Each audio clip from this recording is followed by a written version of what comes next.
hello everyone गोदान मोनसे भिडिअनि गेजेरजों नोंथांमोनखौ फिन खनसे गासैखौबो बरायबाय लोगोफोर दायो नोंथांमोनाथ' भिडिअनि थाम्बनेल आरो टाइटेलावथ' नायनानै एसेब्लाबो हमनो हाखादों जानांगौ दे स' दिनै आं मानि सायाव भिडिअखौ लानानै फैदों लोगोफोर जोर फिल्म प्रडाक्सन बेनारनिफ्राय दिहुनजानाय मोनसे गोदानै मिसाइल मोसाहारिनि स्ट'रि स्क्रिप्ट डाइरेक्सन होनायाव दिहुनजानाय मोनसे गोदानै आबुं बर' सावथुननि सायावहाय आपडेट लानानै फैदों लोगोफोर जाय सावथुननि मुङानो जादों गुथाल स' ओमफ्राय लोगोफोर बे गुथाल आबुं बर' सावथुनावनो जों गाहायै फाव खालामनायखौ नुनो मोन्दों बिग्राय मनालिसा रिंकुमनि जेसास केरकेटारि राजाश्री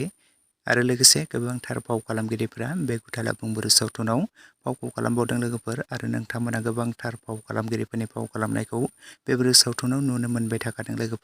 लोगोफोर बे गुथाल आबुं बर' सावथुनखौथ' नोंथांमोना गोबाङानो पार्ट 1 निफ्राय लानानै पार्ट 7 सिम गोबाङानो नायखाबायमोन आरो नुखाबायमोन नङा होमबा लोगोफोर आरो नोंथांमोना गोबाङानो बे गुथाल आबुं बर' सावथुनखौ गोबाङानो नायनानै अनसायदों आरो गोबां रायजो राजाफोरनि बे बर' सावथुना अनसायनाय मोन्दों आरो लोगोफोर बे गुथाल आबुं बर' सावथुननि नोंथांमोना पार्ट 8 खौ जोबोरैनो नायनो होननानै एक्साइटेड जाबाय थादोंमोन गोबाङानो कमेन्ट्सबो खालामबाय थादोंमोन माब्ला रिलिज खालामगोन माब्ला नुनो मोनगोन होननानै लोगोफोर फाइनालि बे गुथाल आबुं बर' सावथुननि पार्ट 8 आबो रिलिज जानानै थांबाय दाखालिसो आरो नोंथांमोना सोरबाफोर बेनि पार्ट 8 खौ नायालासिनो थादोंब्ला रिंसार ब्रह्म चेनेलाव बयबो थांनानै नायहैनो हासिगोन लोगोफोर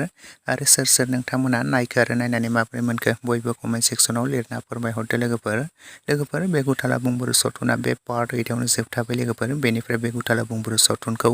नोंथांमोना नुनो मोननाय नंलिया लोगोफोर बे गुथाल आबुं बर' सावथुना बेखिनियावनो जोबथाबाय नोंथांमोना सोर दासिमाव नायनानै मोजां मोनखो बयबो कमेन्ट सेक्सनाव लिरना फोरमायहरदो आरो माबोरै मोनखो बयबो नोंथांमोना नायहैदो आरो नायनानै सापर्ट खालामहैदो लोगोफोर लोगोसेनो दिनैनि शर्ट आपडेट भिडिअ बेखिनियावनो भिडिअखौ नायनानै जुदि नोंथांमोना मोजां मोनदोंब्ला